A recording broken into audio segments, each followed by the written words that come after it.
Okay, thank you very much everybody for joining us. We had some technical difficulties with Robert trying to join, but really pleased that we have him with us now. My name's Stephen Cinnamon. I run a meetup group in London, UK called the Astral Projection Forum, UK Astral Projection Forum, and we've been running events in the UK since about 2006.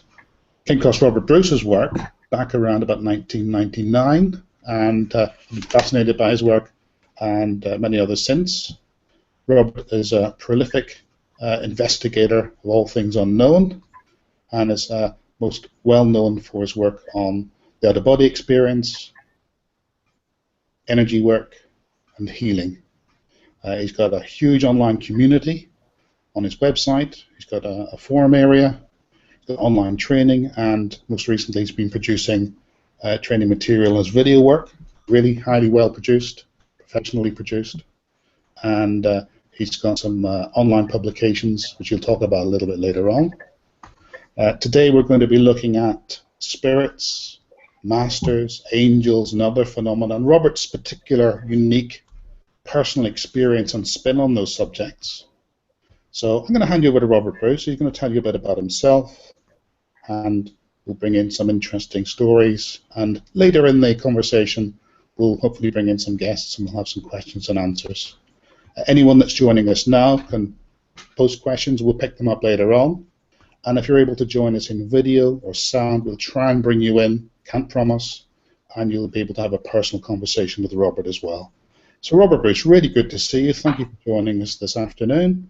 I believe it's early evening in Perth in Australia, and that you've got wonderful weather. Here in the UK it's about 5 degrees and sunny.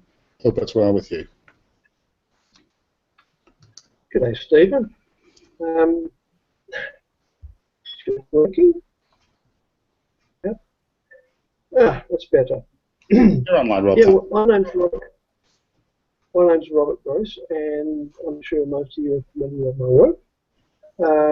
My books, Astral Dynamics, Energy Work, and the Practical Psychic Self-Defense Handbook, and plus my online programs at astraldynamics.com. So Stephen has organised this, and we are just getting oriented. Things would have been fine, but my main computer, my desktop, suddenly decided that its camera wasn't going to work, and so I rapidly grabbed my laptop, and a few updates later, you know, I made it here. So everything seems to be working okay. Anyway, the topic of this talk is basically to answer questions along the theme of angels, masters, and spirits, and how to address those sort of issues. So any question around that's fairly broad sort of a topic is okay. And we have some questions lined up, and Stephen is going to handle the questions, and then because he's graciously facilitating this.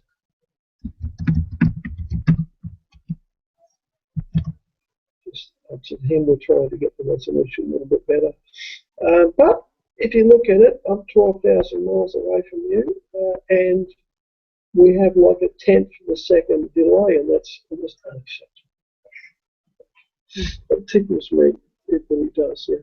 So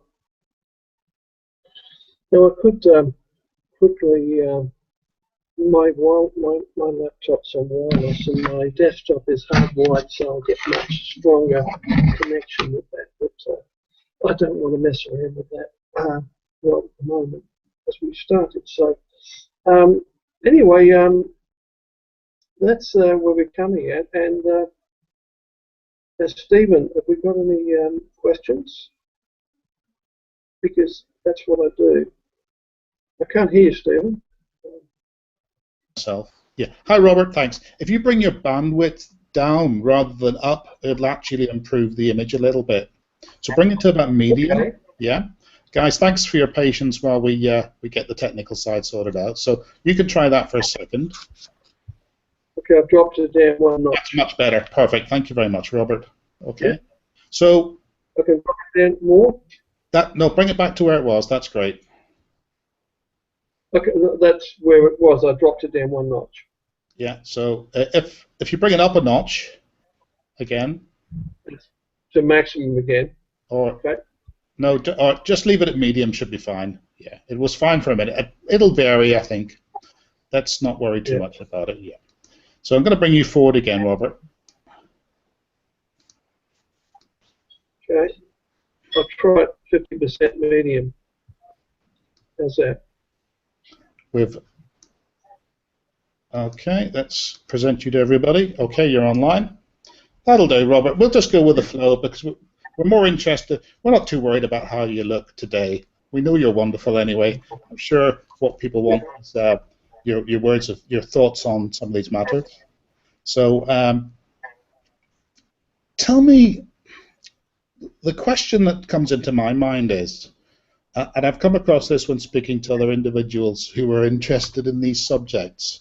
Quite often people that are interested in, for instance, lucid dreaming are still questioning whether or not encounters with other beings are real, whether they're actually dealing with individualized consciousness that's outside of themselves or external to themselves, or whether they think that these are self-generated projections or not. And I think that your experience goes to show that you're pretty sure you understand the difference and you can demonstrate to other individuals the difference. Maybe you've got an illustration to help us understand that. Well, good question, Stephen. And I've written volumes on this in my books and other things.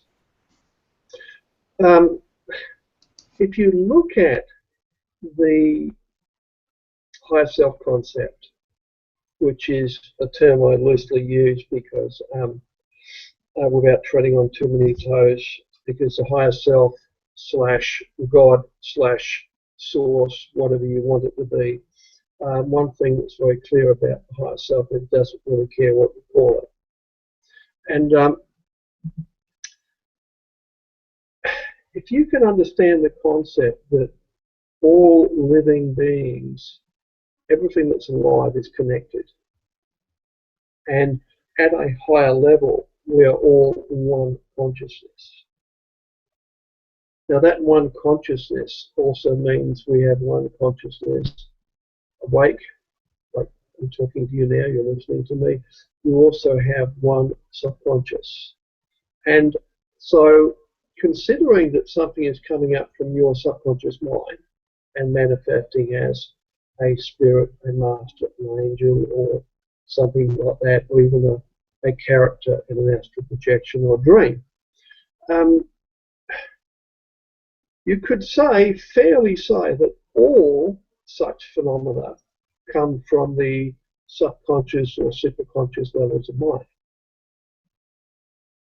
But that doesn't mean that these beings are any less of an independent spiritual being than you or I are different, because you and I, Stephen, we are connected with every living thing in this universe. And we all share the same, you could say, like the oversoul concept, the source. We all share the same spiritual roots. We're all connected.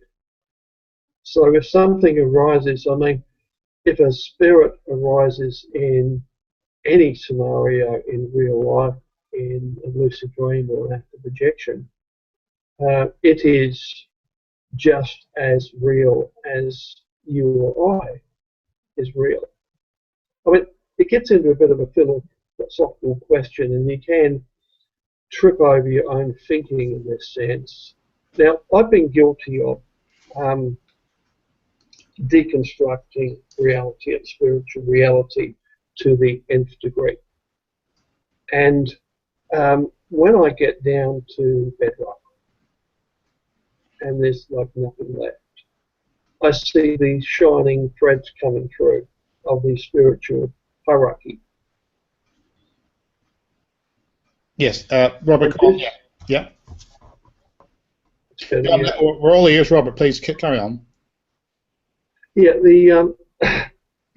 and these threads, which is called, you could call it the hierarchy, the eternal hierarchy, which has always been there, always will be there, is independent of any belief system or faith or religion on the planet.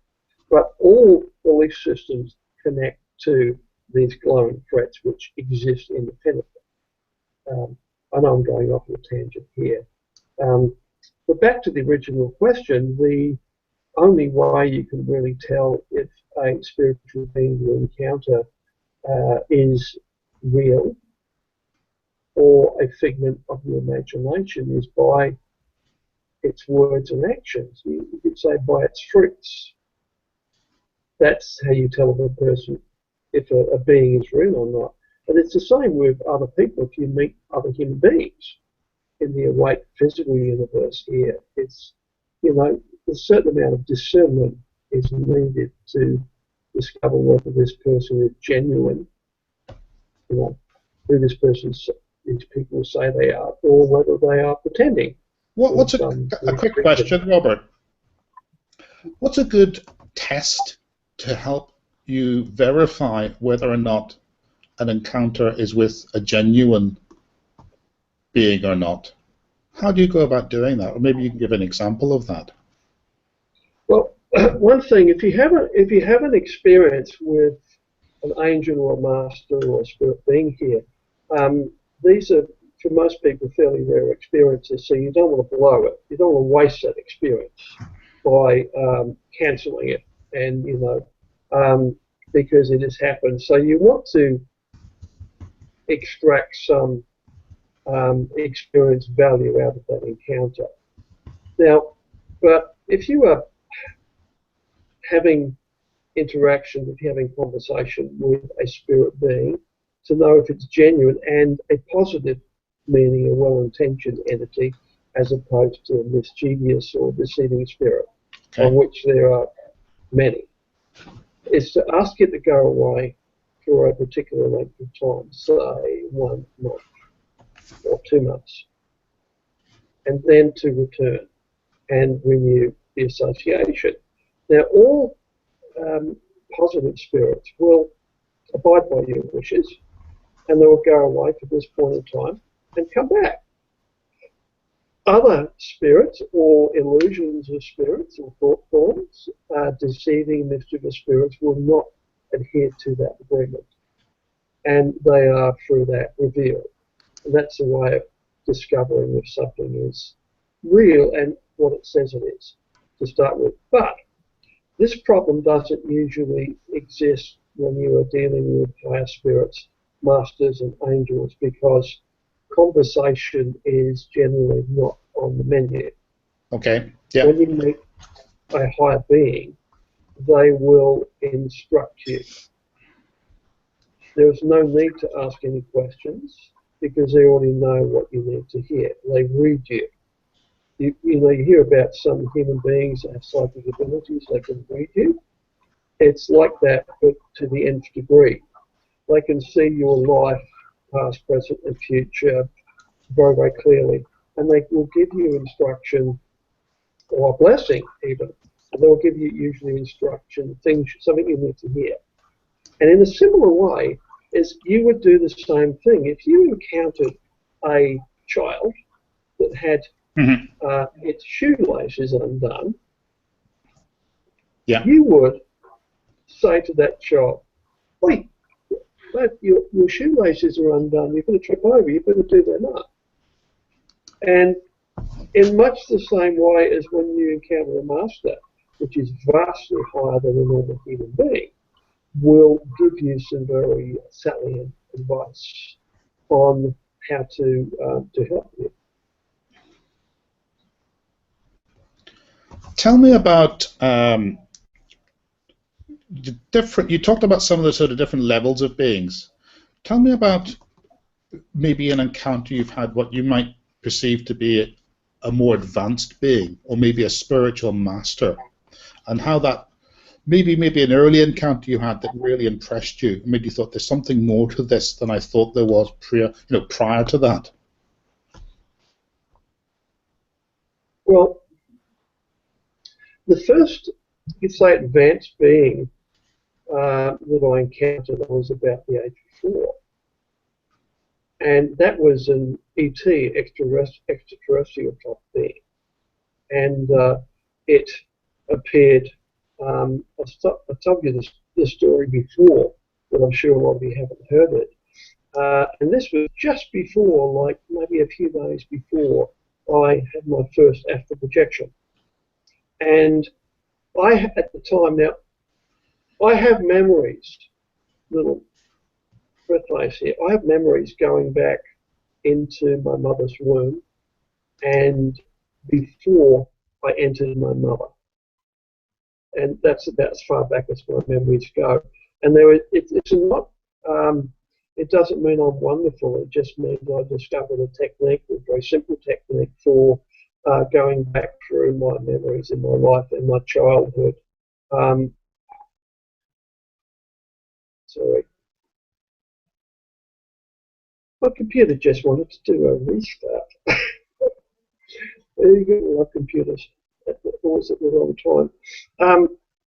You can learn how to regress your memories back in great detail, because every memory you ever had from the time you were born and even before is locked in your mind in great detail.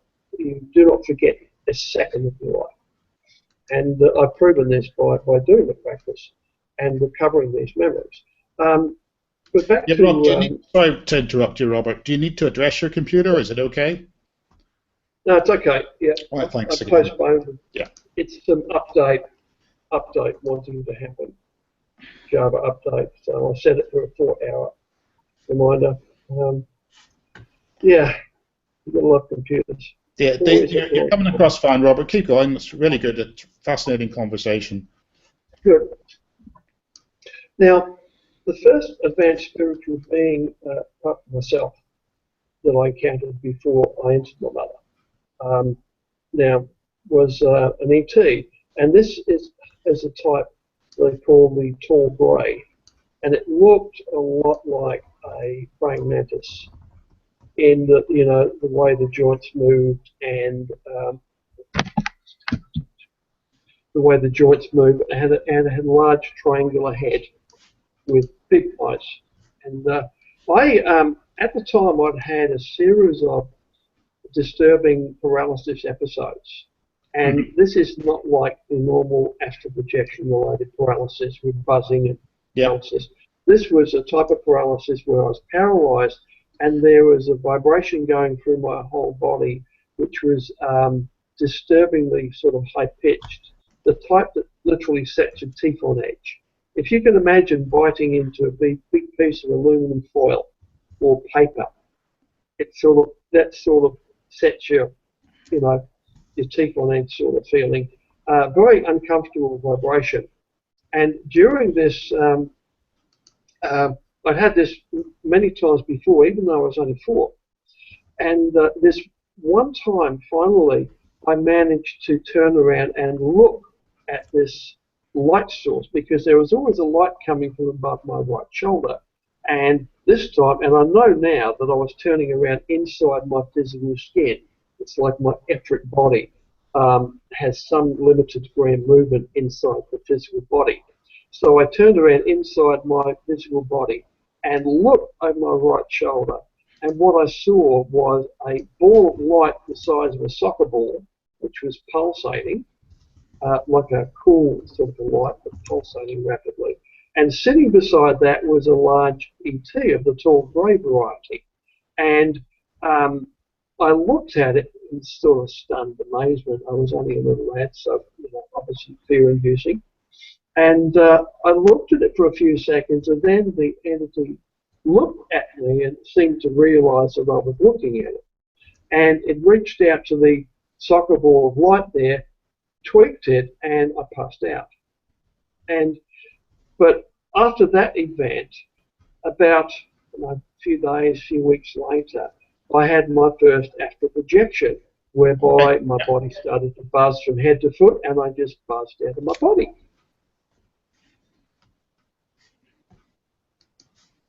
Do you want to say something, Steve? No, I'm all ears, Robert. Thanks again.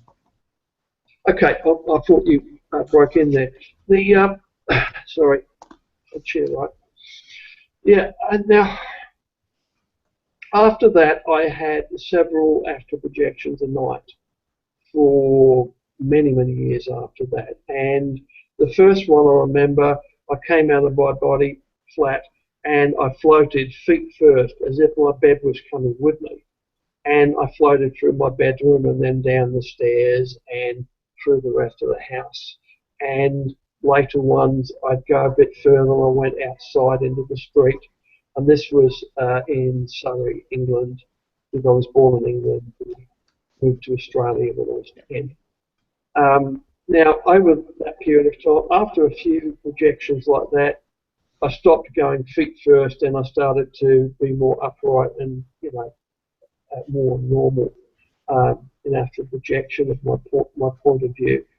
And I taught myself how to move, how to fly, how to do this, how to do that, how to pass through walls and doors, and generally had a huge amount of fun as a child exploring this, and it was totally safe feeling. Going outside and going to the local town and that, I'd pretend I was driving a car, and it was a lot of fun. And learning how to fly, because, you know, I wanted to fly like Superman, so I tried up and away, you know, and that worked to a limited extent. And then I started experimenting with jumping, and I used to do these giant leaps. And I don't know where I got the idea of that I could fly, because at the age of like probably 5 by now, I had zero exposure to any information on astral projection, and so I was I just knew I could fly. And so over a period of months, I learned how to fly, and you keep falling back. I keep falling back to earth again, and over a period of time, I worked out how to maintain flight, and I learned that it was a way of keeping your mind focused on what you're doing and not thinking about the ground was what worked best. But anyway, I'm digressing here a little bit. You will occasionally encounter advanced spirit beings in the astral, but for the most part, particularly in the real time zone, which is like being a ghost in the real physical world, you'll find that a pretty lonely place. You will occasionally come across another astral projector, but the bulk of humanity, it seems, when they astral project, which every living being, dogs, cats, hamsters, horses, everything astral projects whenever they sleep. But by and large, the astral projected double comes out of the body, floats just above the physical body, mimicking the sleeping position, and that's where they stay. And that's why I think you don't find a lot of people, particularly in the real time zone. You find a lot more people in the astral planes and the mental planes than you do in the real time zone. Because when people float above their physical bodies and they're asleep, they are usually projecting again into the astral planes or into the mental planes, and that's where you'll find them. So you can have a series of subtle bodies that is active at any one time. It sounds confusing. Can I ask a question related to that, Robert, if that's okay? That it's something that you know Thomas Campbell talked about, and that's having multiple or concurrent projections where your consciousness seems to be duplicated, so that you have an awareness in more than one locale or place at the same time. So could you, in these various forms of projection, have your consciousness in all those, or in any one of those, or some other combination? What are your thoughts on that? Well, the essence of the mind split effect, which is my groundbreaking theory that I discovered through a lot of hands-on exploration when I was trying to explain some of the really strange things which were happening during astral projection. Keeping in mind at the time I was doing a lot of deep trance meditation, like sitting in the chair, I'd be doing astral projections and be active on a real-time zone. But the essence of the mind split is that you can be awake and conscious in your physical body. You can also be awake and conscious in your real-time astral body at the same time. You can also be simultaneously conscious in the astral planes and the mental planes. And possibly, using this as an example here, you can be conscious on multiple levels and in multiple locations simultaneously. Okay. Yeah. It is definitely ubiquitous in the sense. Now, if you look at this is like a local understanding. If you think about how all life is one, we are all connected. Stephen, you are actually a part of me, and I'm a part of you, and everybody listening here, everybody in the world is a part of me, is a part of source consciousness, you could say, or you could call it like an oversoul consciousness, which includes all animals and living things. Human beings don't have a separate one, sorry to say, but it's all inclusive, all living beings. And in that sense, this one being, which is the universe, you could say projects itself into living beings, trillions of living beings simultaneously. And if you look at the size of the universe, which appears to be infinite, and there are countless, literally countless, living beings throughout the universe, and all of this is a part of the one consciousness. So if you can imagine a gigantic diamond the size of our galaxy or bigger that has infinite facets on it, and each of these facets is another living being. This one is me, this one is Stephen, this one here is my dog, this one's my cat, there's one for every living being. And as consciousness manifests itself through all these different living beings. So it's not a difficult stretch of the imagination to think that one person can be conscious in multiple locations at the same time. And that was what blocked me for a couple of years of discovering the mind split, was because the general consensus of all spiritual teachers and authors forever has been that when you leave your physical body during an astral projection, your mind and your memories and your soul come with you, leaving your physical body an empty shell. And that, of course, caused huge amounts of problems, that whole concept, until I demonstrated that this is not the case. You never leave your physical body while you still live. But a copy of your consciousness can be projected, an energy copy, which we call an astral projected double, a mental projection, lucid dreams, even all forms of projection, including remote viewing, which is also, remote viewing, of course, is the scientific name for clairvoyance, where the remote viewer, will often bilocate and shift to the target area, which is like an astral projection, a type of an astral projection anyway, where they see firsthand the target area. So you see the idea that you can be in multiple locations is not far-fetched, it's actually quite normal.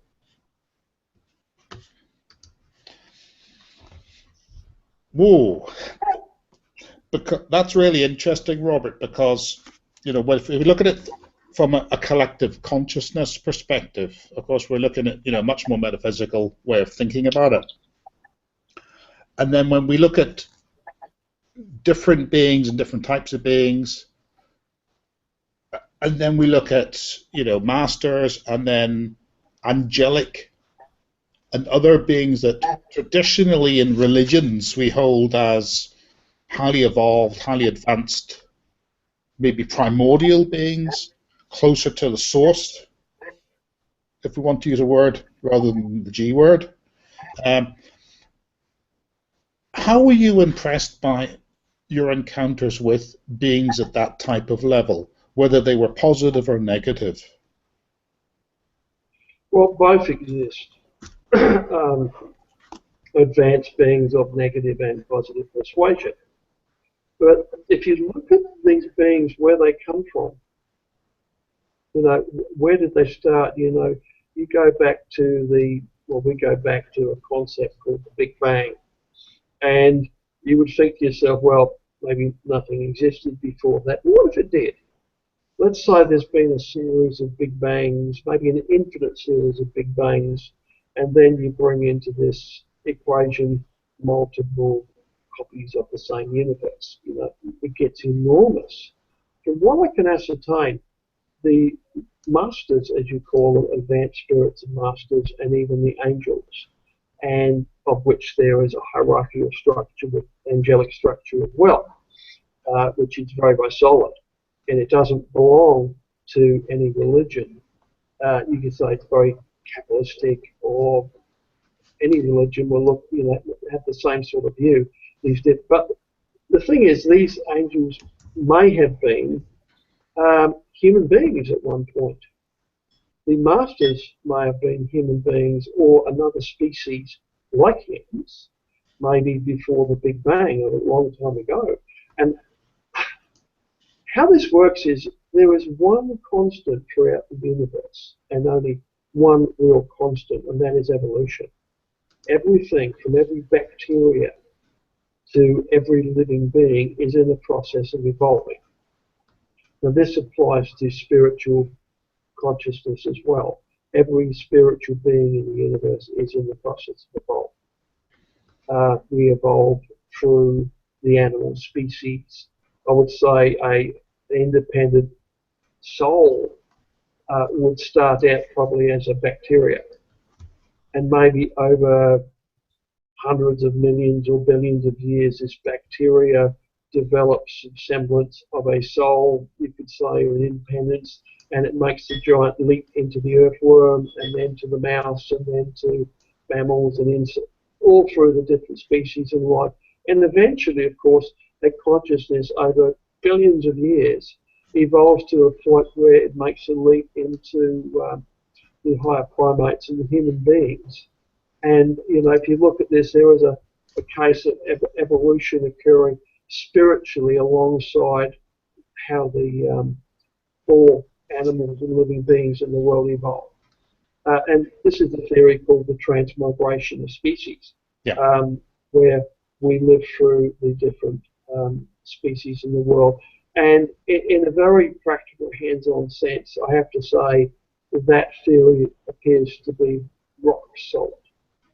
There is, when you break it all down to bedrock, there is no other explanation. And unfortunately, that means that human beings were not created special, and it means that human beings have evolved from through all the species on the planet to where we have been led to believe that we are special and independent. But human beings are really, we're animals, and we are no different to any other animal. Interesting, I saw there was a scientific meeting, and one of the scientists there to ratify this agreement was Stephen Hawkins, which they looked very, very thoroughly, some of the best scientists at animals and human beings and the brains and the minds of them, and they said they cannot see any real noticeable difference between the brains of all the different animals, and they cannot see any reason, any scientific reason why a dog or cat cannot be conscious, a conscious, sentient, thinking being. And it seems like all animals are as conscious as we are. We are more complex. We're a more evolved species on the planet. Like slightly more evolved than chimpanzees, although it can be debatable sometimes, given human behaviour. But it is, if you can start to work with that and put your ego aside and whatever programming you've had from other religious groups and belief systems, it is very, very practical, because then you know what you are and where you are at, and it's sort of a yardstick where you are in the universe. And then it comes down to this, it says, spiritual development, I mean, the practice of learning how to be and learning how to act, to be a better person, to overcome obstacles, to overcome your blockages and personality problems, and to learning to understand life and where you're in it, being kind to other people because you know that these other people are a part of you. So by being kind to other people, you're being kind to yourself. You're helping yourself. Yeah. All the spiritual things that we're exposed to all the time, when you really have a look at who you are, what you are, and you go within and you start to understand yourself, that's where it all starts, and then it all starts to make sense. There is no opposing theories anymore. There's no different schools of thoughts anymore. You get this very rock solid idea of who you are and where you are and what's behind you and what's ahead of you. And ahead of you is, of course, once you have done the human species, we, as spiritual beings, we move on to higher forms of life, including the non-human variety. And you may, for example, when you transcend or ascend from humanity, when you've really, really thoroughly done it, you may begin the path of the masters, or you may begin at some point the angelic path. And always before you will be another mountain to climb, no matter where you go. Yeah, and that's kind of how it is. And I think I'm digressing again here. But you'll have to forgive me, it tends to happen. It's a bit like channeling in a sense that when I start talking, and people start asking questions of me, I get this, it's kind of like I move aside a little bit and there's something else, another aspect of me, a higher aspect of me comes to the forefront and tends to answer questions. I often take notes of presentations I do and conversations I have because I will often say things I've never thought of, answers to problems I've never considered. And that's largely, by the way, where all of my work comes from. You could say all of my work is, channeled is the wrong word for it, but it's like definitely inspirational, like from the higher self and the higher aspects of me flowing down through me. And of course, the secret to allowing that to happen is to remove the blockages in your belief system. That's where, for true spiritual development, that's where everything revolves around that, in your beliefs. You'll be shocked when you look at your belief system and you start taking apart it in a structured way, how much garbage you've got in your belief system. And this includes programming. Yeah. You've had, from the time you were born, you were programmed by your parents, your peers, by society, and later by television and radio and advertising and everything like that, and the governments of the world, to believe this and believe that. When, if you take a scientific approach to it, and my approach to belief systems is to apply scientific method to your belief system in what you believe in. And that came about, if some of you may know, my document called the Catch Basket Concept, which details an experience I had when a master materialized to me. The biggest experience with a master of my whole life. And this master gave me the most important information I've ever received. And that is to what the master called the way of the master. And the master said, it has always been done this way. It will always be done this way because there is no other way of doing it. And that is to apply yourself to personal experience. So when you're talking about spiritual experiences, spiritual beliefs and that, it's kind of like in the world, it's like a smorgasbord. We go up there and we get our tongs out and we say, oh, a bit of Buddhism is always nice to have, and a little bit of, this with that, a bit of Catholic sauce over the top, a little bit of this. We pick all these beliefs, and in a sense, have you ever heard the words, I choose to believe that because that resonates with me? Sure, yeah. Now that's like huge. You choose to believe something because it resonates with you, and inside of you, you get this signature telling you that it's true. Maybe because it fits in with a lot of other beliefs and it seems reasonable or logical to you. But having that approach to spirituality, you have no idea, really, what is real and what isn't real. And herein lies the danger. Can I interrupt you for a second, Robert, and Yeah. bring in one of our guests' questions that's just been posted up, because it sort of relates to that. Okay. You partially answered it earlier on, and the question is from one of our guests, and they say, question for Robert, can the encountered non-physical beings be both real and a figment of the imagination, i.e. both true at the same time? Yes, definitely. Because when you have an experience, when you encounter a being, now, for example, that being may not have a form. It may not have a physical form. It may never have had a physical form, or not for millions of years anyway. And so when you encounter that being, which is maybe a point of energy, when you connect with that, with your astral senses, let's say maybe it's during meditation or it's during an astral projection or whatever, this energy affects you, it impinges on you, and it will give you an atmosphere feeling with it. But if you have astral sight or clairvoyance of any kind there, now that will hit you through the third eye, and it will trigger the sight center of your brain, because if you are visual clairvoyant, so, like I am, and that will trigger. It doesn't have a form to go with it, so that energy will affect the sight center of your brain through your learned mental visual associations, and this energy, your brain, you could say, the sight centers that rule that, will say this energy feels like a butterfly, and you will see a butterfly.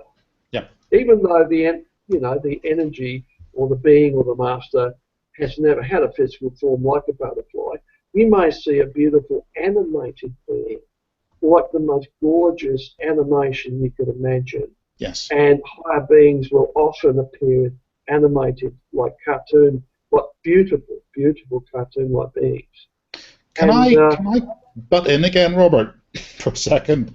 It brings to mind another question, and this is something that those that have an interest in the shamanic are more aware of, where individuals who have taken psychotropic substances like ayahuasca had that type of experience, in that they feel connected to other beings, particular beings within nature, okay? Or they feel that they have become that being, like they become the eagle, they become the snake.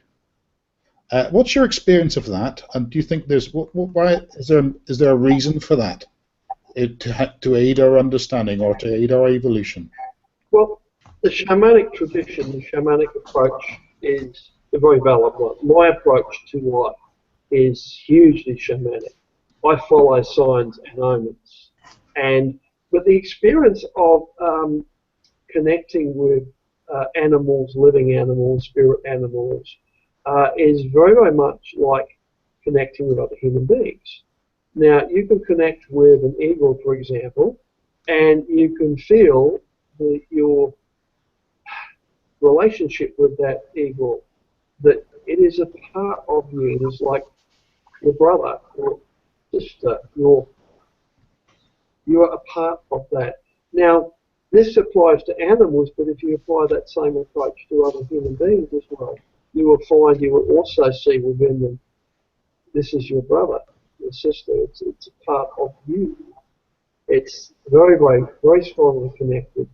But of course, a lot of people are not very easy to connect with, because they're, I mean, some people are. It's very easy to connect to someone that's beautiful. A person who's loving and kind and nice, someone you really relate to.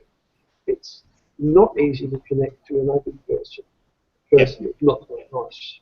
It's very, very difficult. So we tend to like be repelled by them, and so you should, because I mean nobody wants to be impinged upon by a human being with a negative personality. It's going to impact you in a negative way. So we tend to be selective there. But no, that's a very valid approach, and it just goes to show you the connectivity we have between all living beings. And you only have to listen. And you can connect to your dog, your cat, and other people. You can connect to them much more strongly. It takes a bit of maturity, a little bit of discernment there, particularly when you're connecting with human beings. You've got to have that like barrier there, because some people, as I said, you don't really want to connect with them, but you can connect to them so far. And often, when you have a limited connection with someone, you can reach them and you can bring out the good side of that person. You might, and like a relationship, it isn't forever either, is it? It doesn't have to be forever. You can connect with someone very strongly for a short period of time. Yeah. Yeah. And when you're dealing with spirits, to finish off a question you started earlier, yeah, go on. I have the same approach to spirits as I do to strangers. Now, if a complete stranger at 10 o'clock tonight, if a complete stranger walks up to your door, knocks on your door, and says, "Hi, I'm John. Can I come in?"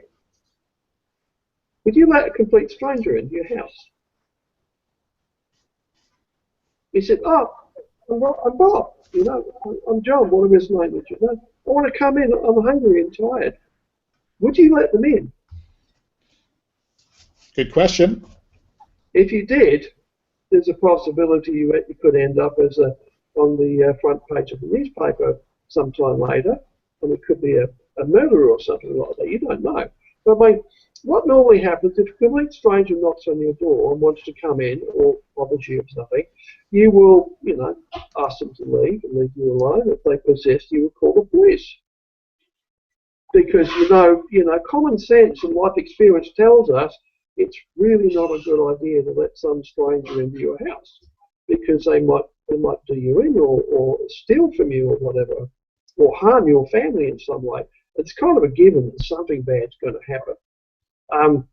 Now, I have the same approach to spirits. It's like trust is earned. You don't just give trust to a person or a spirit just because they appear in front of you and knock on your door. You know, you have to go about the same process as you would use when you meet a new person that might be in your neighbourhood or at work or something. You go through a process of getting to know them, you know, that they are real, maybe seeing what people they know and things like that. And over a period of time, you build up a little bit of trust, and they're doing the same thing to you. It's the same with spirits.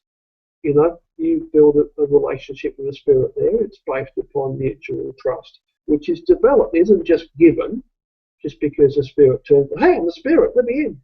You know, it's the same with the person knocking on your door. It's the same principle applies.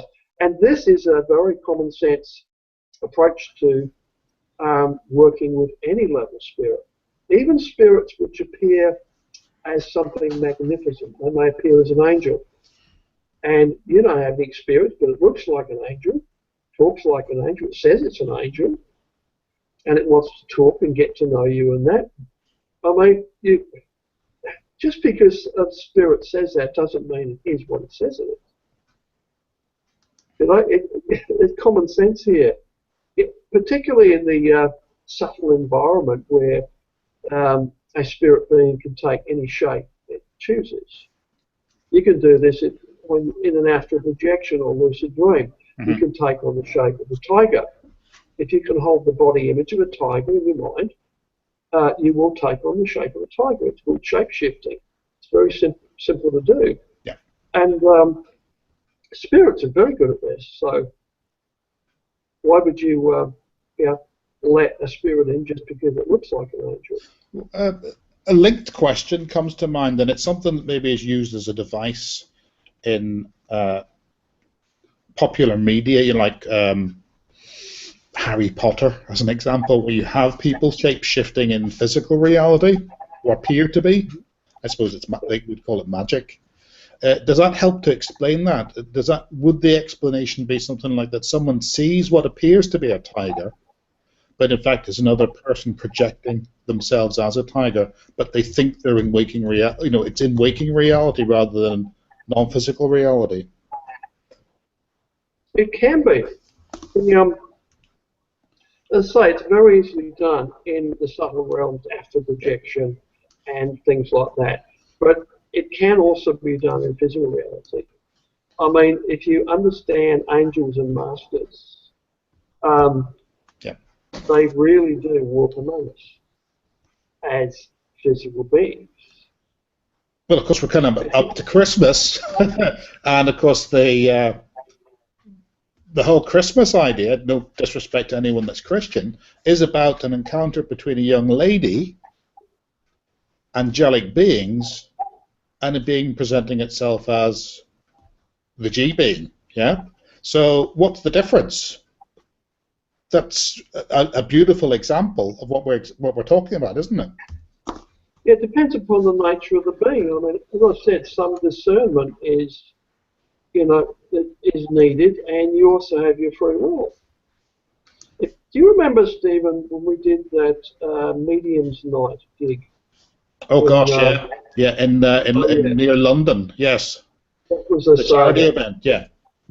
Yeah, but if you remember, I think it was the final one, and we did this gig at the I think it was the Old Cock. The haunted pub in St Albans, yeah. Well, near the end of that, do you remember what happened? I was standing out the front talking to one of the cameramen and producers. JJ. And, I was talking to JJ and another guy, I forget his name, he was carrying a camera. Was it young Mark or one of the helpers, yeah? One of the helpers, yeah. And there was a lady, because during that night, I was there for psychic security, that was my job.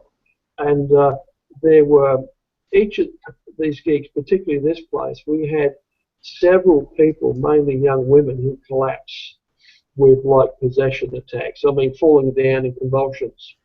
And I would take them out with a couple of strong lads helping there. We'd drag them out the front there, and I'd stand them over huge coils of garden hose, and I'd spray them with some holy water, do some banishments and that, and sort the problem out.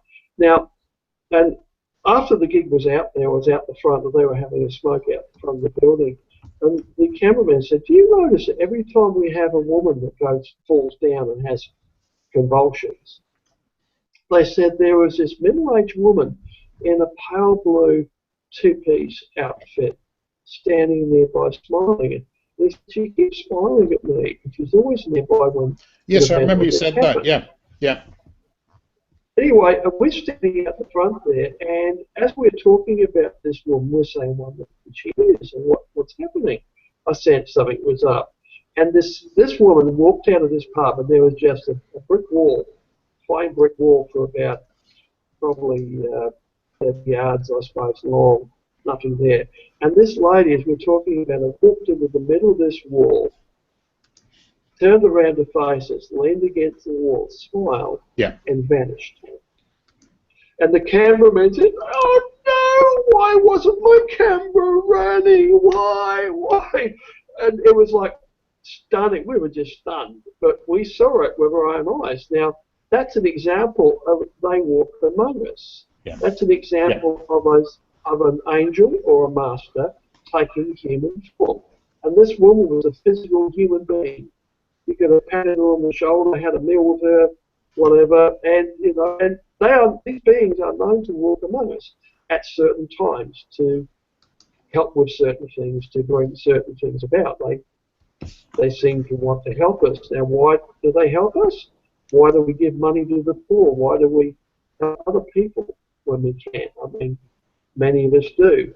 Mm-hmm. If there was a hungry child on the street, and if a 10-year-old child walked up to anyone here on the street, pulled your shirt, so I'm really hungry, can I have some food? I doubt that any one of you would hesitate to buy that child, at least buy that child some food, or give them food if you're carrying it. You would share it. You'd help. And then maybe you'd say, "Where's your money and daddy?" And maybe you'd make a phone call to help them out. Yeah. Yeah. Robert, this has been a wonderful conversation. We've got some viewers online. We've got some viewers on YouTube as well. We've got a couple of people in our Hangout as well. We've got Layla with us. We had a few other people that had hoped to join us. I've sent them invitations. Hopefully, if they're not viewing live and have been unable to join the Hangout, then I hope that they're enjoying watching anyway. If not, they can watch later on YouTube. We've got YouTube viewers as well, of course. So everyone's more than welcome, and I hope you're enjoying our conversation this afternoon. I'm going to post a couple of questions to you, Robert, that were asked offline. One by Tom Llewellyn, who hopefully is watching us. Hi, Tom. Nice of you to join us. And Tom's question does relate a little bit to what we've been talking about, but I'll read it out to you anyway, Robert. He says, I would like to know your thoughts, Robert's thoughts, on the use of NVC, non-verbal communication, thought bundles, telepathy, etc., in the spirit realms, and its relevancy and applications also to waking physical life. Well, it has a lot to do with where I'm coming from. Now, what you're talking about here particularly focus on what Robert Monroe called a ROT ball, R-O-T, which is a piece of highly compressed information, which is telepathic, like a little telepathic ball, an orb, which is passed to a person, and it goes into your mind, and then when it's triggered through association of some kind, there's compressed, it's like unzipping a zip file. It explodes into your mind, and you get a complex idea in your mind. This relates directly to my catch basket concept here, where if you look at your belief systems and why they're so important to actually apply personal experience in that, to actually process them. And what you do basically is you go through all the things you believe in, and you make up one big list, and then you make another one which you have hard person experience with. And when I first did that at the Master's instruction, I ended up with page after page of full gap pages of things I believed in. But he said, now make a list of the things that you believe in, you have actual personal experience with. And I ended up with a very small list of about 9 items, including astral projection, healing, energy, and spirits, angels, like 9 items. Not very much when you compare it to the huge a list I had before. So what I did, I made those 9 things, which were very, very solid, into my core beliefs in my heart. This is my foundation beliefs here. I made another list, and I put everything which I think is probably true, but I don't have personal experience to support it, sits over here in my probable list. And I have one more list over here. Everything else goes in the possible list. Things I think are possible, but I can't say they're probable. So I move things from the possible list to the probable list. And when I have personal experience, I take an item from that into my core belief structure here. Now, this is applying scientific method to yourself, into your belief system. Now, what this does, you could say source, God, higher spirit beings, and angels live in absolute truth. Your higher self, which is your super consciousness level, it's not just slightly smarter than you, it's massively more intelligent.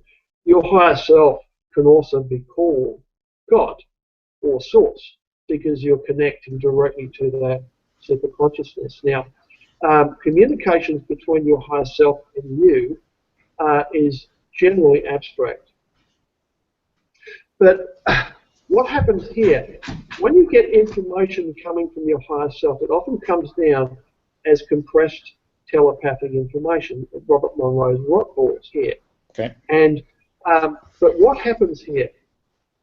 If you contain in your core beliefs a lot of stuff that you believe in with your heart and soul maybe that are false, which are not correct, which are absolute lies, maybe.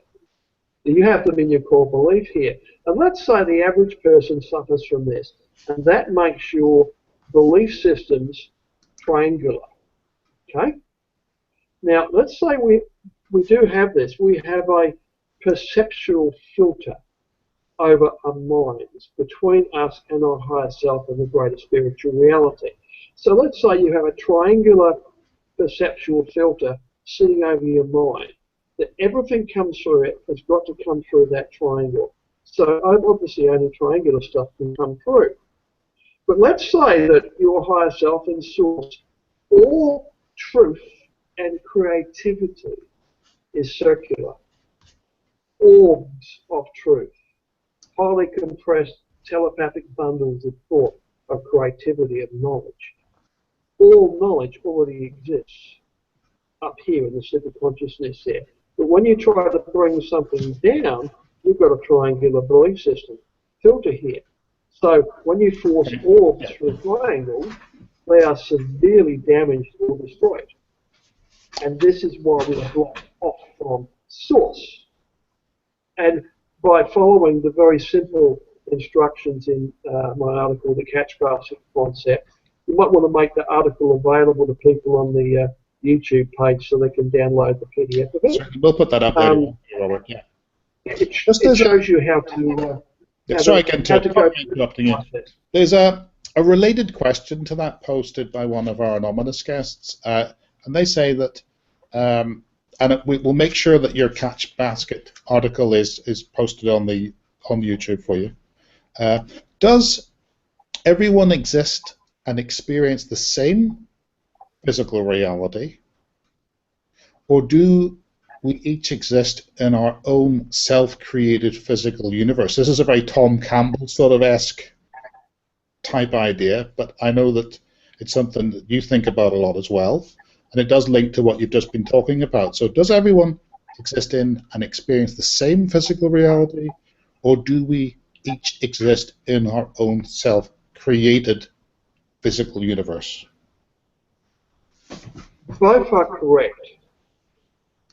Now, we share a consensus reality, a consensus belief in reality, and that includes the laws of physics and gravity.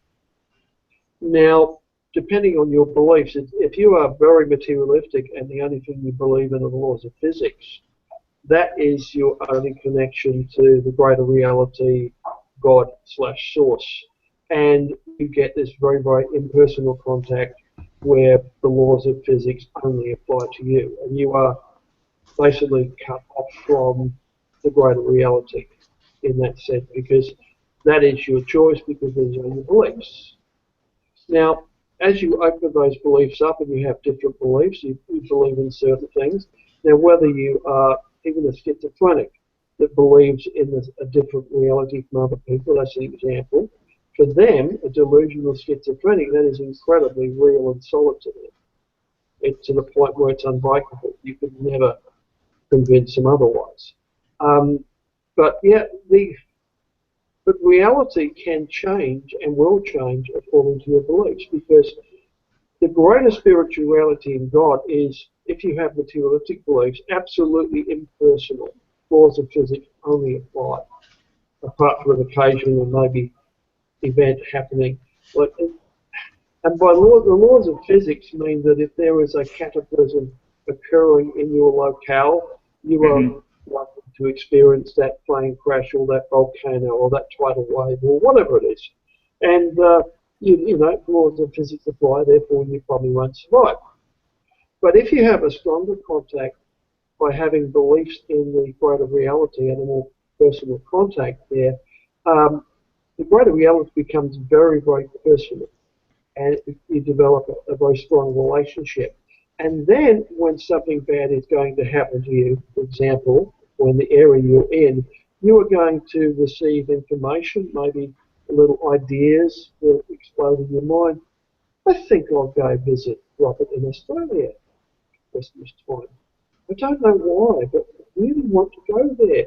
And you go visit somebody and you find the tidal wave or whatever has happened, which would have killed you if you'd stayed there. And that's an excessive event, but this could apply to a million and one different things.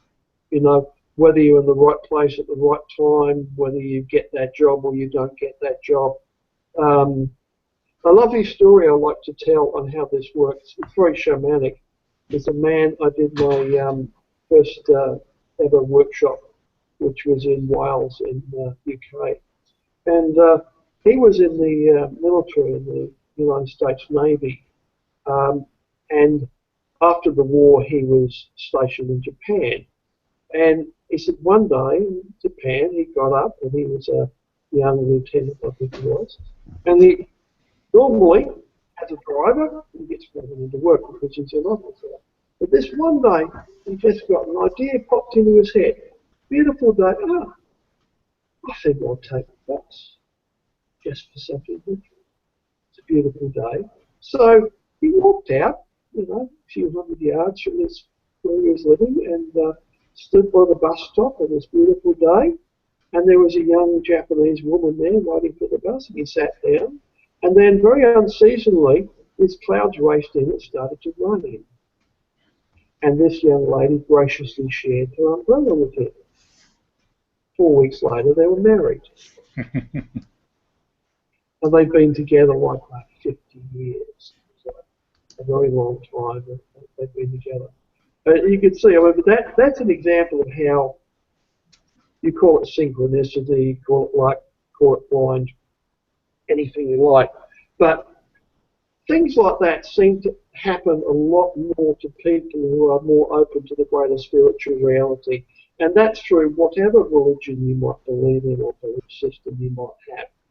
Whether you're a Roman Catholic or a Protestant or a Hindu or Islamic, or whether you're shamanistic or whatever, it doesn't matter how you attach to these bright glowing threads of the spiritual hierarchy of the universe. But when you attach to it and believe in that direction in some way, shape or form, you get this more personal approach. You know, life is much more fluid and flexible than you may otherwise imagine. I think I want to talk there a little bit. Couple of quick questions that have been posted in advance for you, Robert.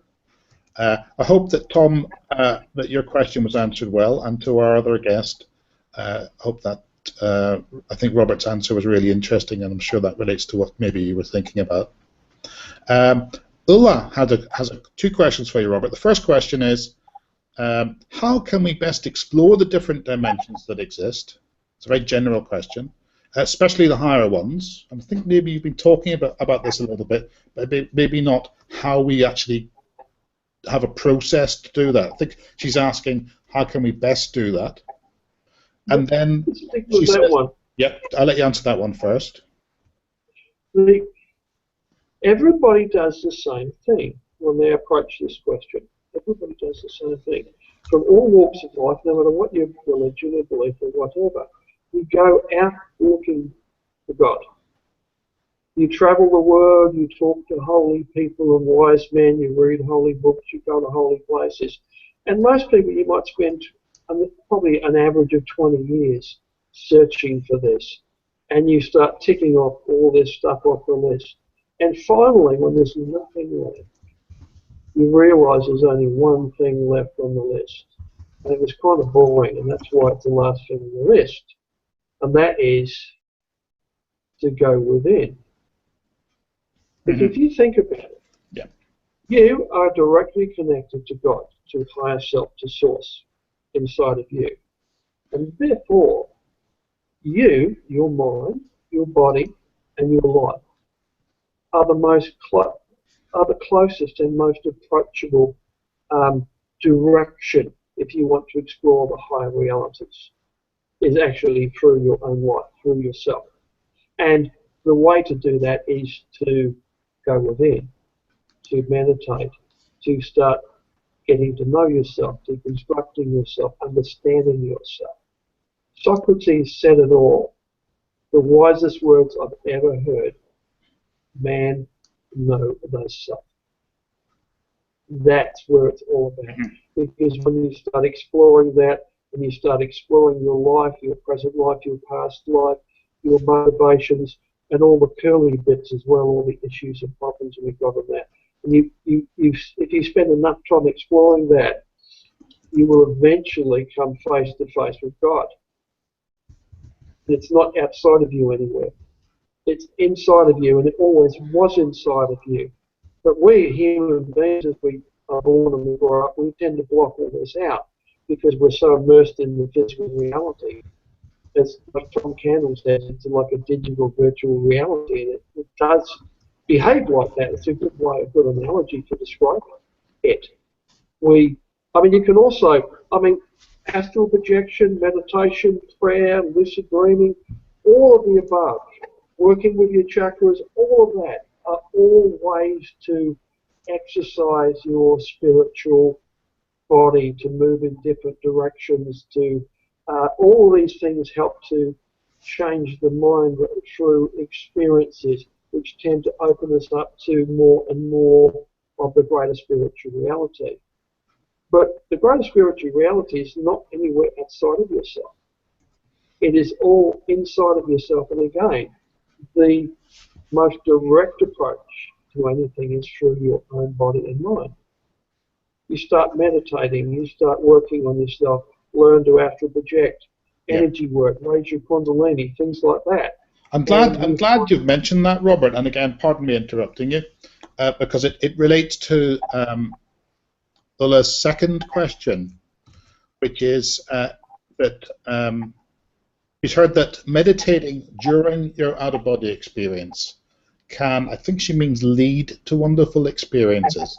Is this true? So in other words, while you're having your experience in the non-physical reality, bringing yourself into a state of meditation within that, rather than meditating and then having a non-physical experience, going into the non-physical, and then having an intent to go into another a sort of more meditative state. I think that's how I read the question. But it will. What do you think? It will. It definitely does. There is a direct connection between your physical body and the activity of this physical body, the activity of your mind, and your energy body and the chakras, which together, when your chakras change levels of activation, that directly affects your spiritual experience. Now, when that is happening, if you are out of body or in a lucid dream and you undertake the similar sorts of things here, like if you're having an astral projection and you stop thinking, still your mind, when you stop thinking, after a few seconds, you'll find your chakras start to get more and more active. You start to fall into an altered state of consciousness. Your energy body expands, your chakras become more active, and whether you do that in the physical life or particularly in an astral projection or lucid dream, that will cause a lot more activity and will tend to shift your location to a higher, more profound spiritual realm. Okay. And will often also trigger other experiences. Some of these things will trigger initiation type experiences, which you could say are built into, these are programs that are built into the greater reality. For example, when you activate your energies to X level of vibrations, you trigger the burning bush initiation. When you do this, you trigger another initiation. And these things can appear to be like real spiritual beings, like the first question, taking part in it. But you'll find in many of these initiation experiences which are triggered, if you try to talk to any of the beings in there, they talk over the top of you. It's like trying to talk to the television while you're watching a video. The characters they're performing their task, but they're not really what you call a real thinking being that's actually there. And these are the most common sort of initiations. There are higher initiations which involve actual spirit beings and masters and even angels, but they're a different matter. But there are a lot of initiations, not all of them, which are woven into the fabric, which you think about, that would be very, very, it's like on a computer, repeated things which are happening all the time. You have a little daemon that runs around there, and when this happens, it does this, it activates this program, and everything runs smoothly. think of the logistics of it. It makes sense.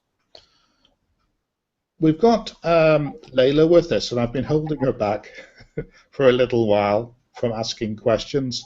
Layla, let's find out if we can hear you okay. Do you want to just talk? Okay, hello. Fantastic, and we can hear you loud and clear. So Layla, you've been chatting to us in the chat window, which is separate from the question and answer window that we have for guests who are watching the broadcast. And you've put up some really interesting things. So Robert, if you bring up the chat yourself, you'll see some of what Layla's been saying. But maybe, Layla, in your own words, if there's something you'd like to say, it's all yours. Oh, well, I don't know. I was just happy to type it out. But yeah, I don't know if this is true for everybody, but in my personal experience, if you meet a being and it has to tell you that it's an angel, I would definitely question that, because in my experience, there was absolutely no introduction was necessary. I already knew these beings, and it was more like remembering who they were, because I had known them for, God, I don't know, thousands, maybe even millions of years, in between lives, life after life after life, and I came to an awareness that I'm with them when I'm in between lives. When I'm not here, I'm with them. I agree. I've encountered a number of angels and also a number of masters in my life here, and not once has a master or an angel introduced itself. Never. They just appear and they give you instruction, and when the instruction's over, they leave. Yeah, I think it's in their energy. Sometimes it's very formal. Yeah, sometimes it's very formal, and there's often voice instruction involved. They may manifest and talk with a voice, or they do it symbolically, but they don't seem to. This angels particularly seem to be very formal in their approach. You may have a procession, they'll do certain things which are very symbolic, and then they'll leave, or you might see them doing certain things, but I've never had an experience where I've been able to sit down and chit-chat with a master or an angel. Never. So I look upon other people that say they talk to angels and things like that, but I look at the content of the conversation and I thought, it doesn't make any sense to me. I mean, I have yet to encounter a spirit being that will have a discussion with a human that actually has any level of knowledge that says it does. I have yet to meet a spirit being that will communicate to me through other people and channels that has a higher level of knowledge than I have, by far. When you really test your spirits in this way here, I've found by and large, in all the spirits I've done this with, they are severely lacking. And in all cases, when I've had some, conversation and questioning going, and I'm pretty nice and polite, always get to a point there where they break contact with me and they demand that the channel they're working with also breaks contact with me. It's interesting. But I'm very open to being proven wrong. I mean, I'm sure there are people out there that channel really worthy spirits, and I just haven't encountered any yet. Not personally, anyways, but I'm always open to that level of discussion. Layla, I hope that helped to answer your question a little bit. Just before I'm sure you've got another burning question in mind. Just before you do that, as we're coming up to nearly 25 past the hour, and we had said to our guests that we would run to about on the half hour and then close the live broadcast, I thought because we started a little bit late, I'd like to give everyone the benefit of a few extra minutes. Would that be okay with you, Robert? Can I keep you on? We'll keep the live broadcast going for. Would an extra 15 minutes be okay with you, Rob? Yeah, sure. And then after the live broadcast has ended, what we'll do is we'll shut the live broadcast, and then we'll go into a closed session again, and then we can finish, outside of that. So again, thank you to everyone that's joined us today. Thank you to our guests who are watching at another time on YouTube or in Google+. We've got Robert Bruce with us. He's a metaphysical researcher, an author, teacher, healer, many things. Robert, tell us a little bit about some of the activities that you're carrying out at the moment. What's in your ballpark at the moment? You mean my spiritual activities or Your my spiritual activities, activities?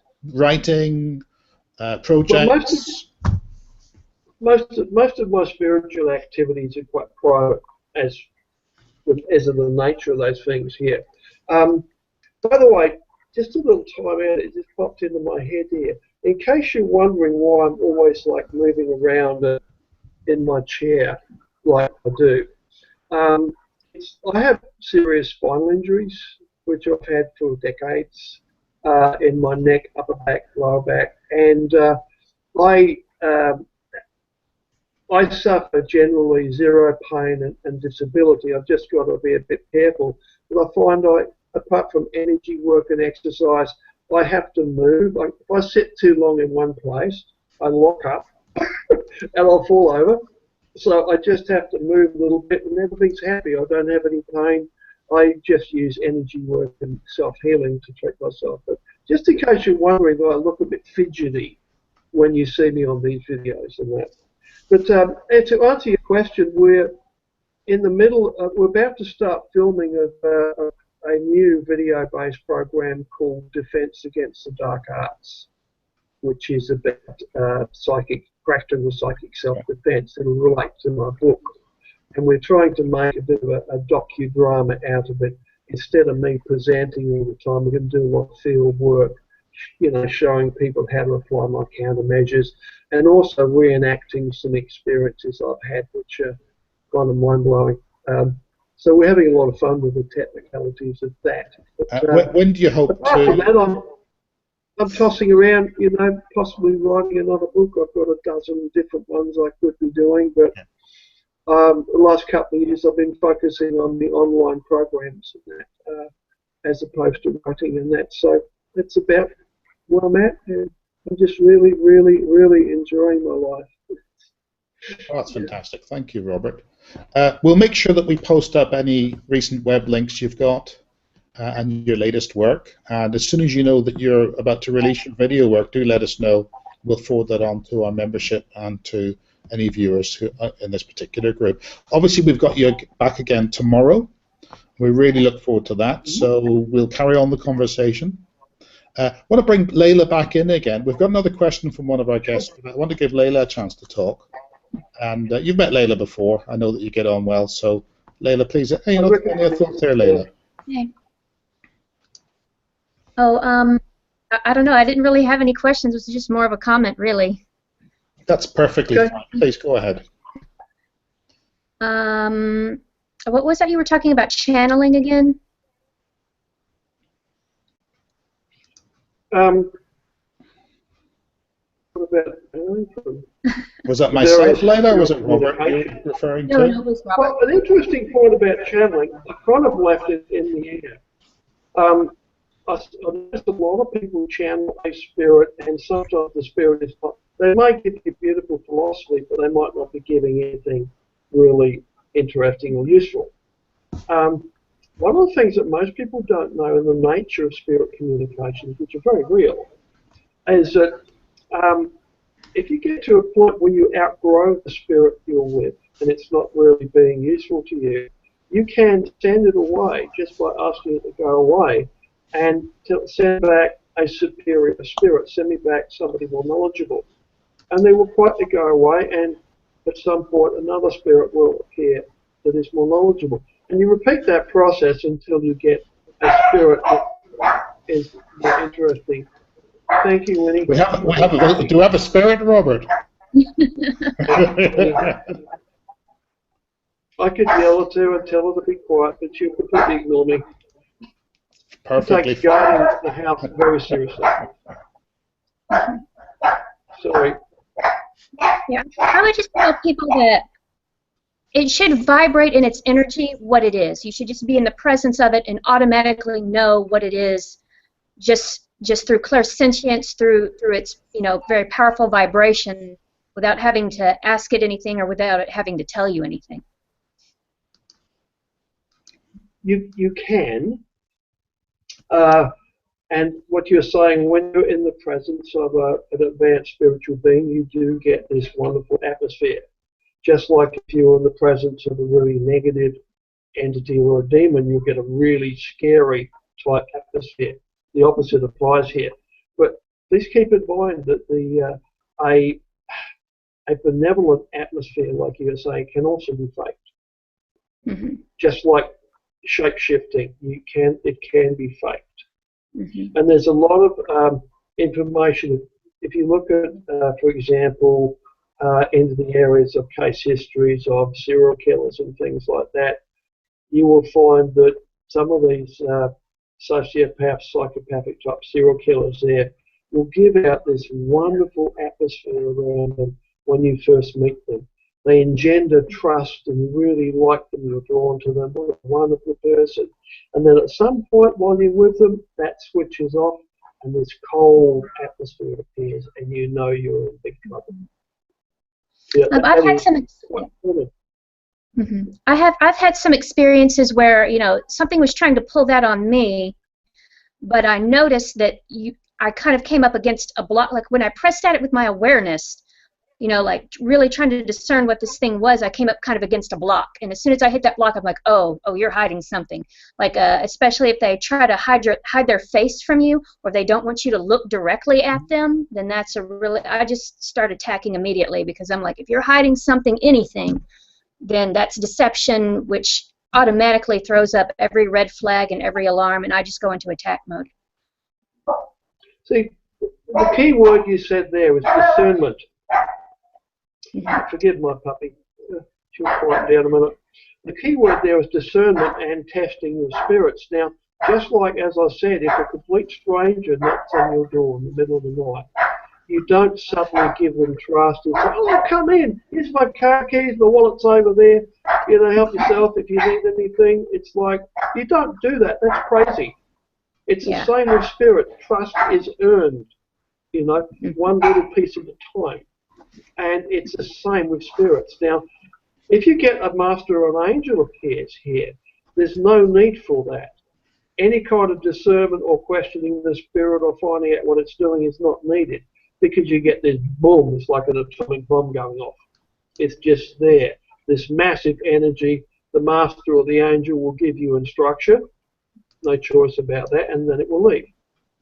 There's no chance to talk to you, there's no conversation involved. Now, anything that lesser beings, where there is some conversation involved, and maybe some permission is sought from the entity to, can I come into your house?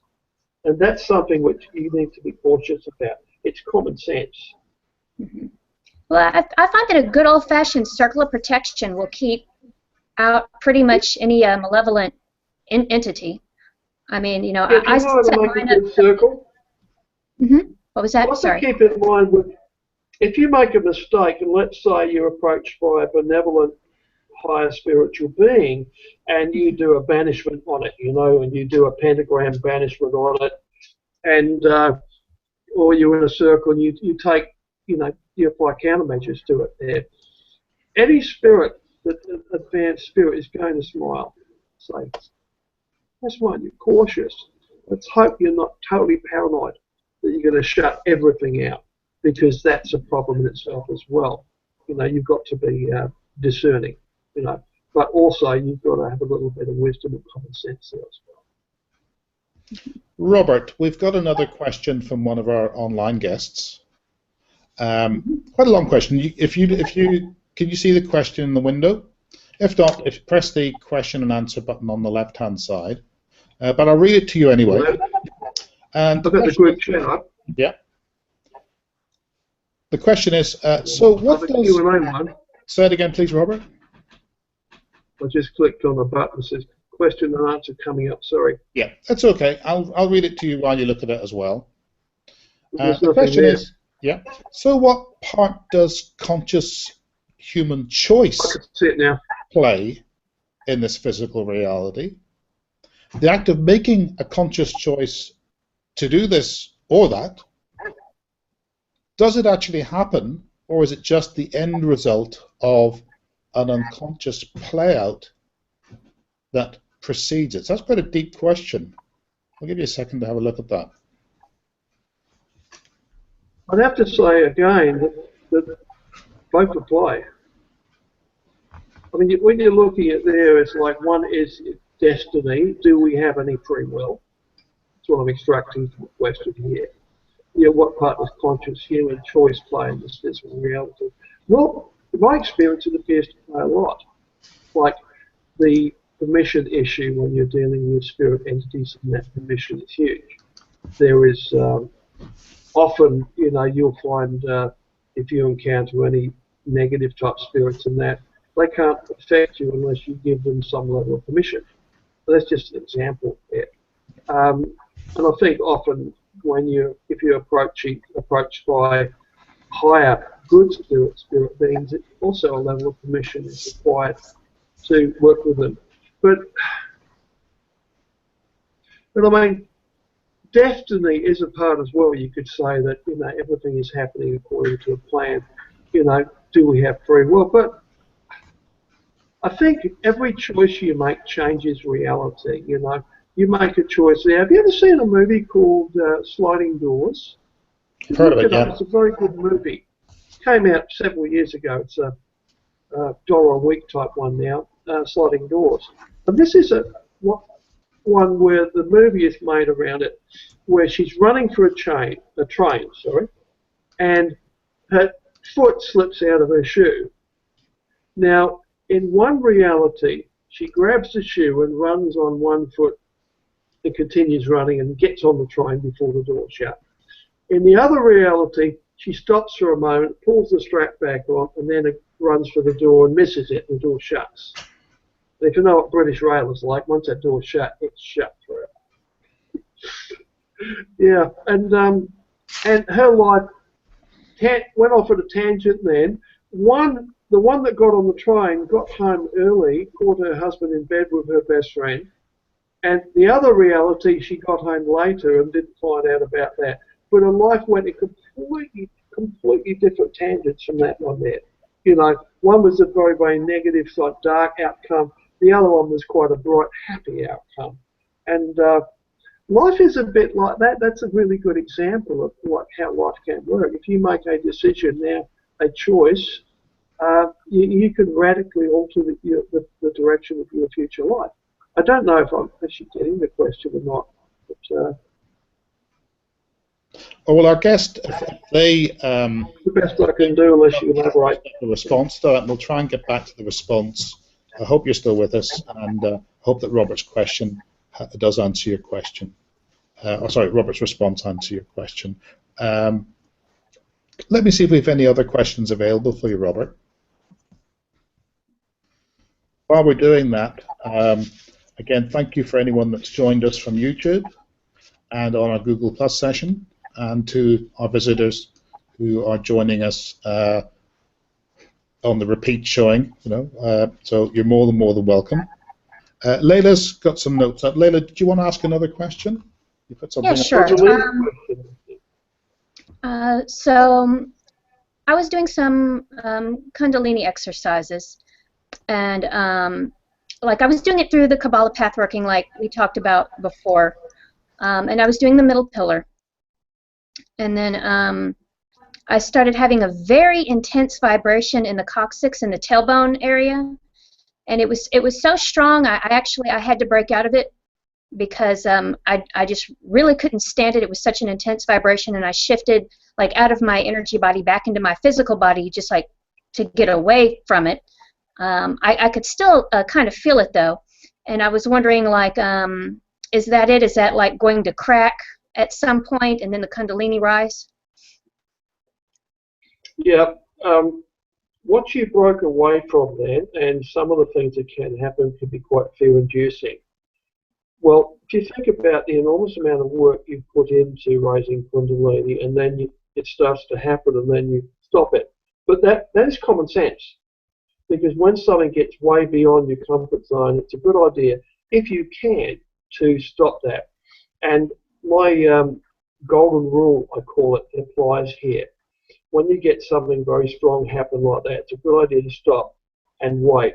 And the human physical body and the energy body responds to stimulus like that, very strong events.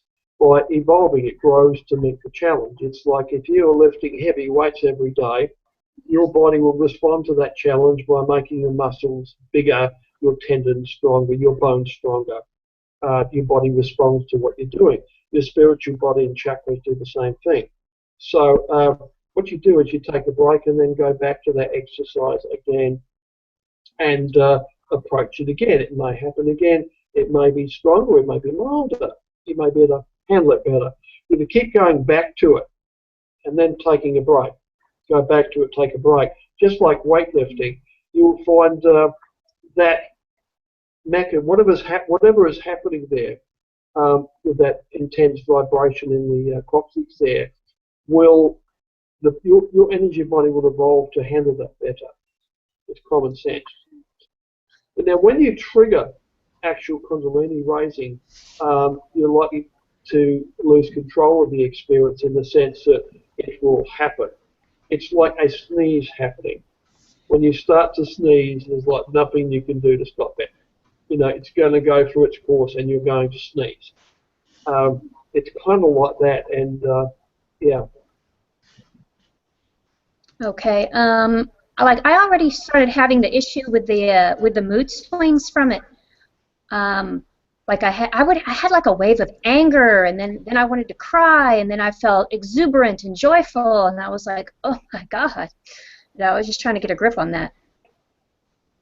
Well, when you're dealing with these sorts of forces there, you are going to reveal a lot of your different aspects and motivations.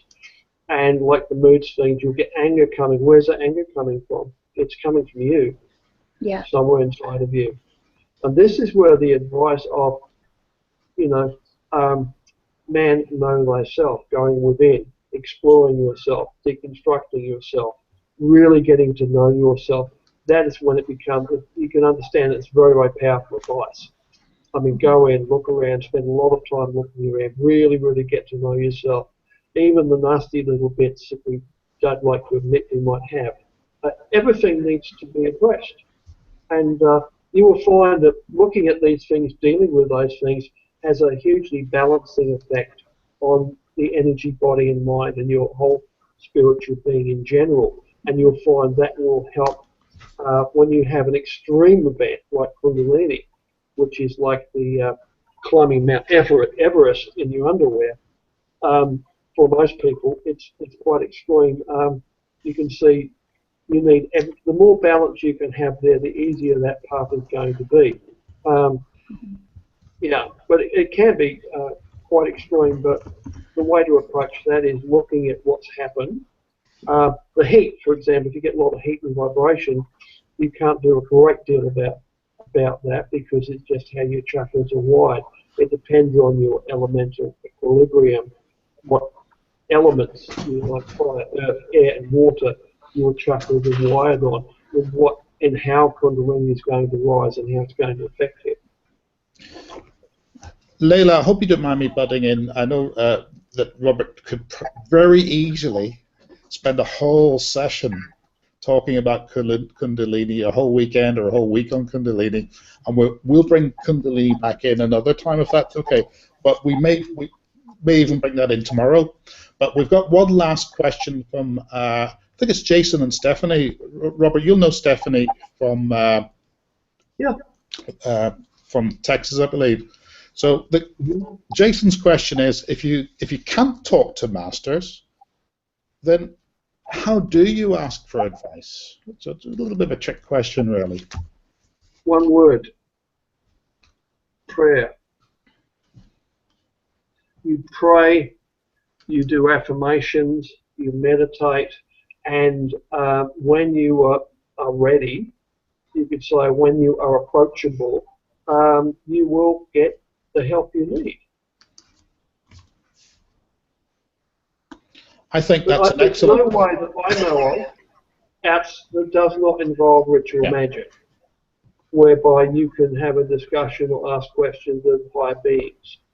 If you want to, you need to begin a study of something like ritual magic.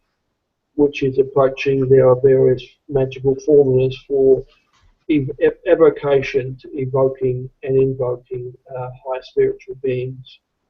That's about the only approach I know of that is practical. Otherwise, the default setting is, through prayer and through your life, when you need help, the teacher will appear, sort of thing. We may want otherwise and think, well, I've got all this huge potential, I could do this and could do that. But we all do the same thing. We lose track of one of the most important things in life. We lose track of the journey, of living the journey. We focus so much on the destination. What could be if I only had that, if I only had a train ticket, I could be in London, if I only had this. We're focusing so much on where we want to go, and we're not focusing on the here and now, and particularly internally on the life around you. What has the life around you got to teach you? What is it trying to teach you? Because if you want to really listen to God, God is shouting at you 24/7, has been your entire life, trying to help you, trying to advise you. We don't listen, we've blocked it all out. So removing some of those blockages, particularly where it comes down to your belief systems here, by getting your belief systems in order, so they're all based on personal experience. That's the first big step towards getting some contact with masters and angelic beings. It's not like, I wish we could, how you say, I wish we could just dial them up and, bring them in. But I say, outside of ritual magic, there's no way I know of to really facilitate that. It's either chance encounters or you trigger a meeting or an action from a high being that will come and help you because you've done something here. Can I come in, Robert, if that's okay? Yeah. I think we're going to close shortly. I'm sorry to say to everybody, but we will carry on the conversation after we stop broadcasting. But we will also bring the conversation back in tomorrow afternoon, starting at 12 o'clock UK. But I hope, Jason, that's answered your question. And Stephanie, hopefully you'll be able to join us again tomorrow. Hopefully Layla will be able to join us again tomorrow. If not, we'll make sure that you get access to the archive of the show. Robert, you're going to ask a question yourself. You're going to say something? Yeah, just wanted to finish off just for a moment here. I feel I left it hanging there a little bit.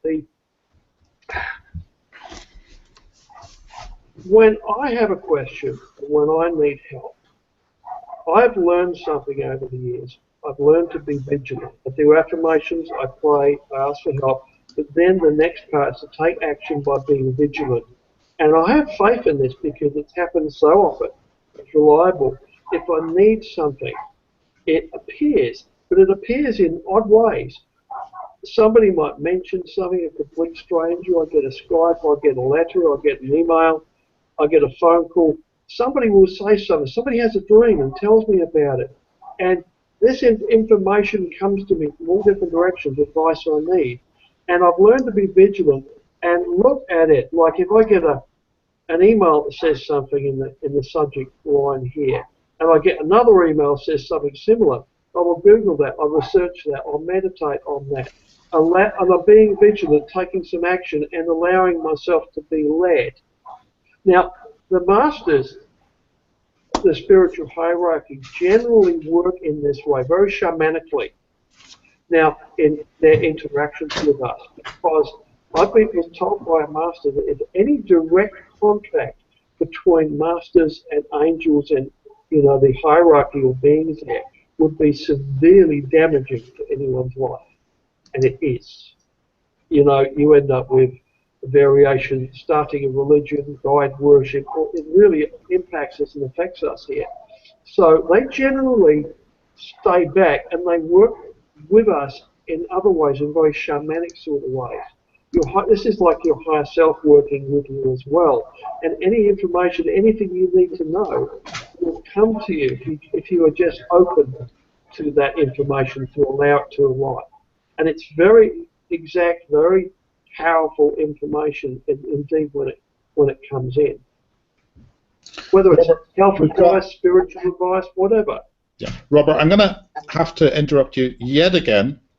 and we will have to close very shortly. We've got one last question. Can't possibly take any more questions today, but we will be back tomorrow. I'm going to bring that question up for you, Robert, so you can see it. So again, Jason and Stephanie, I hope that's answered that first question you had. They've got a second question for you, Robert. I'll just select that so you should be able to see it. If not, I'll read it out to you anyway. I've got the question thing up. Yeah, I'll read it out for you. It says, I run a 90-day guide support group in Austin, Texas, and many have a very difficult time staying with the program. What do you think, in general, is the main thing that keeps people from an out-of-body experience for years, despite a strong desire? That's from Stephanie. The number one thing would be fear. There was a lot of fear relating to direct astral projection, direct out-of-body experience in the conscious form. It's very confronting to have a fully conscious astral projection. It's, to a slightly lesser extent, lucid dreaming, wake-induced lucid dreaming. Yeah, I would say fear. And also, we have the ability to be distracted by physical life. And so what happens here is we allow ourselves to become distracted, and thereby neatly sidestepping the fear and all the confrontation involved. If you have a fully conscious astral projection, you know, where you're fully conscious and awake from the start of the session through the astral projection back to your return and writing it down, no breaking consciousness, that's very confronting to your consciousness, to your beliefs in the world and how it works, you know, your beliefs on the spiritual reality, very confronting. And most people find, you know, we tend to avoid confrontations, avoid anything that might be frightening as well. And yeah, we like to play in life, and so we let life distract us. You know, we get caught up, we start playing a game, or we, you know, go on a holiday or something, or get involved with work. And it's kind of the way it is. I mean, there's not much you can really do about it. I mean, beyond the format of what you're doing, I mean, people will tend to drop in and drop out of programs like that. You know, there's not much you can do about it, really.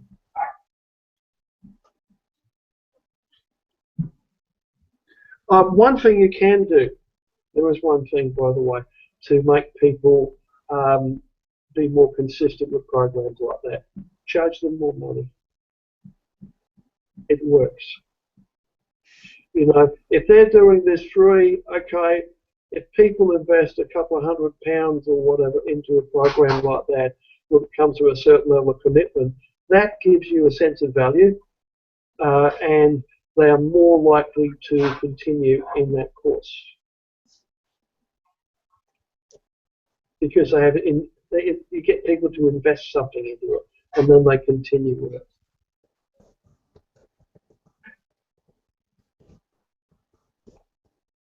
Stephen, you're muted. Stephen,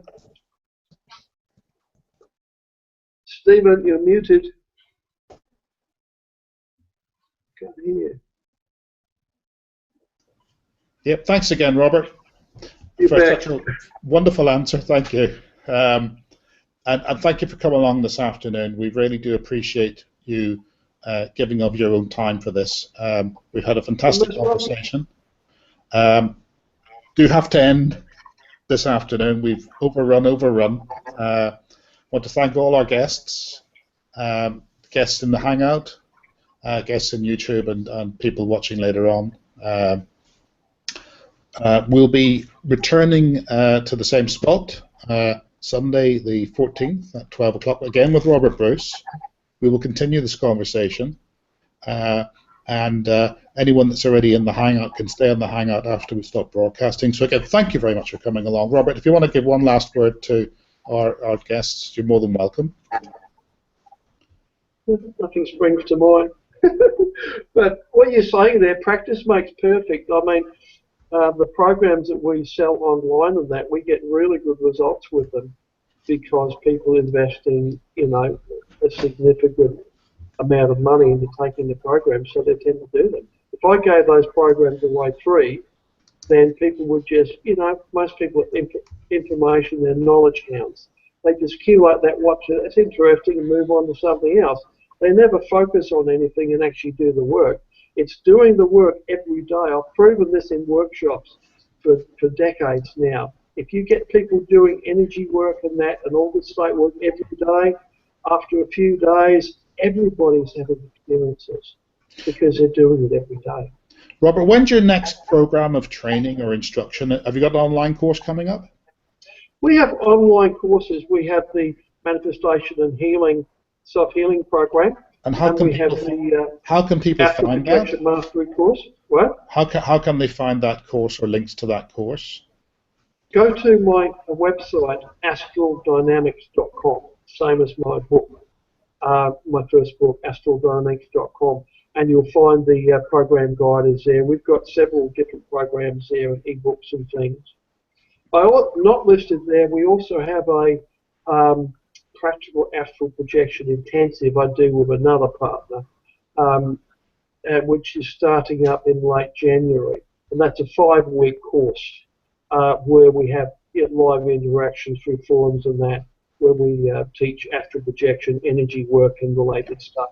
Yeah. And we get a lot of really good results out of that course. Yeah, I know that one of your viewers is on your. Is it a Kundalini course at the moment, Robert, or something similar? Oh yeah, we have a course called Raising Kundalini, which is an extensive, in-depth course with me, mainly video-based, there, teaching people how to raise Kundalini, and it's basically using my energy work methods to manipulate and develop the energy body to the point where you can actually raise Kundalini, which is a huge subject, and it has a lot to do with the evolution of the human race. And how can